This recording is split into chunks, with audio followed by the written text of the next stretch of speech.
సదాశివసమారంభాం వ్యాసశంకరమధ్యమాం అస్మదాచార్యపర్యంతాం వందే గురుపరంపరాం.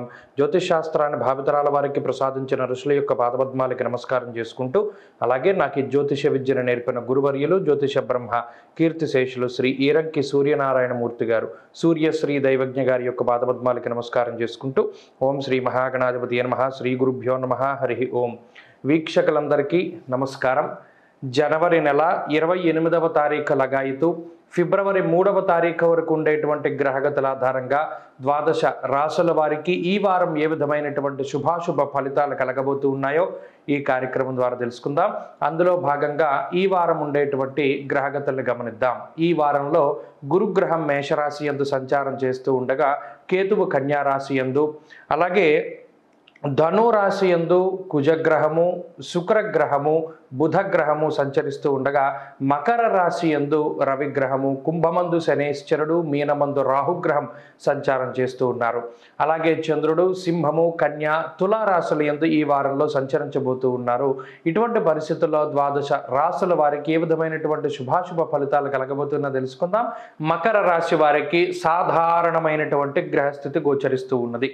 చాలామంది మకర రాశి చూసినప్పుడు మీరు ఎందుకు 9 ప్రతికూలంగా ఉన్నాయంటారు, లేదా అసలు ఏమీ బాగాలేదంటున్నారు, ఇవి ఎందుకు మాట్లాడుతున్నారు అని అడుగుతూ ఉన్నారు. ఇందులో ప్రధానంగా చూడండి, ఇప్పుడున్నటువంటి గ్రహస్థితిలో జన్మ రవి యొక్క దోషం ఉన్నటువంటి రాశి, వ్యయస్థానమందు కుజుడు, బుధుడు, శుక్రుడు, అక్కడికి 4 గ్రహాలు. ఈ వారంలో అసలు చంద్రబలం లేదు, ఏలినాటి శని ఉన్నది. తృతీయంలో రాహు అనుకూలించరు. మీరు కావాలంటే ఈ కుంభరాశి వారిని అడగండి. ఎవరైనా కుంభరాశి వారు ఉంటే తృతీయంలో మీకు సంవత్సరంన్నరగా రాహు అయోగించరు. ఎందుకంటే జాతకం వేరు, గోచారం వేరు.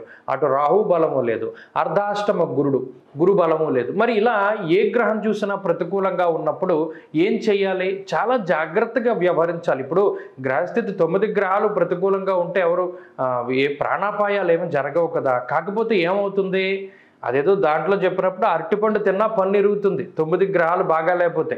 అదేంటంటే నేను తినదు అరటిపండే కదా, పన్ను ఎలా విరిగిపోయిందంటే దాని దగ్గర సమాధానం ఉండదు. ఈ గ్రహస్థితి వల్ల ఏమవుతుంది, చిన్న గడ్డి పరకిచ్చి కొట్టినా చెయ్యి ఇరిగిపోతుంది అన్నాడు.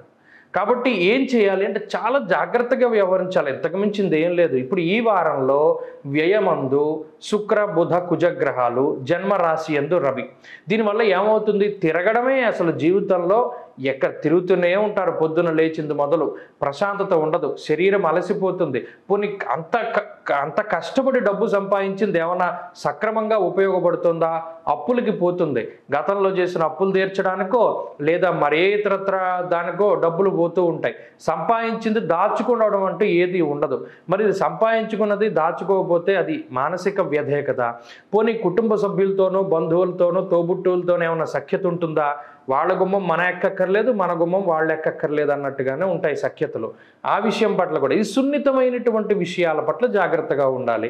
ఆరోగ్యం జాగ్రత్తగా చూసుకోవాలి అన్నాం. ఇలా జాగ్రత్తలే చెబుతూ ఉన్నాం. ఎందుకంటే ఒక గ్రహం వ్యతిరేక ఫలితం గురించి మనం మాట్లాడితే భయపడతారు కాబట్టి 9 గ్రహాలు బాగా లేదు, సాత్వికమైన ధోరణే. అయితే ఇది ఎంతో కాలం ఉండదు, మరి మారుతూ వస్తుంది. 9 గ్రహాలు బాగా లేకపోవడం వల్ల స్థితులు ఎప్పుడు ఒకేలా ఉండవు కదా, మారుతూ ఉంటాయి. ఆ కాలం మారినప్పుడు మరలా నేనే చెప్తాను. ఇప్పుడు వృశ్చిక రాశి వారికి గతంలో అలా ఉండేది, ఇప్పుడు వారిది బాగుంది. అలాగే కుంభం వాళ్ళది అలా ఉండేది, బాగుంది. కుంభం బాగుంది అని చెప్పేటప్పుడు వాళ్ళే నమ్మలేదు, ఇప్పుడు మరలా వారు మెసేజ్లు పెడుతున్నారు. కాబట్టి మకర రాశి వారు ఏం చేసినా జాగ్రత్తగా ఉండండి, ఎవరిని నమ్మకండి, అప్పులు ఇవ్వకండి, తెచ్చిన డబ్బు సక్రమంగా వినియోగించుకోండి, వ్యసనాల జోలికి వెళ్ళకండి. ఇవన్నీ కూడా ఈ వారంలో కూడా జాగ్రత్తగా చూసుకోవాలి. ప్రత్యేకించి ఉద్యోగం మారేటువంటి పరిస్థితుల్లో ఉన్నప్పుడు 1-2 సార్లు ఆలోచన చేయాలి. ఈ వారంలో ఉద్యోగం మార్పు అంత మంచిది కాదు. వ్యాపార లాభానికి ప్రయత్నం చేస్తారు, ఆశించినటువంటి స్థాయిలో ఫలితాలు ఉంటాయి. విద్యార్థులకి గ్రహస్థితి అనుకూలంగా లేదు కాబట్టి జాగ్రత్తగా ఉండాలి. స్త్రీలకు కూడా ఇదే అన్వయం అవుతూ ఉంటుంది. మరి మకర రాశి వారు ఏ రెమెడీ చేస్తే ఈ దోషాల నుండి బయటపడతారు? సూర్యోపాసన చెయ్యాలి. ఆదివారం నాడు, శనివారం నాడు మద్యం, మాంసం, మైథునాన్ని వదిలిపెట్టాలి. అలాగే తైల సంస్కారాన్ని ఆ 2 రోజులు వదిలిపెట్టాలి.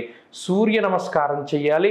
సూర్యుడికి అర్ఘ్యాన్ని వదిలిపెట్టాలి. ఉదయం లేవగానే ఆదిత్య హృదయం చదివితే ఏ సమస్య ఉండదు.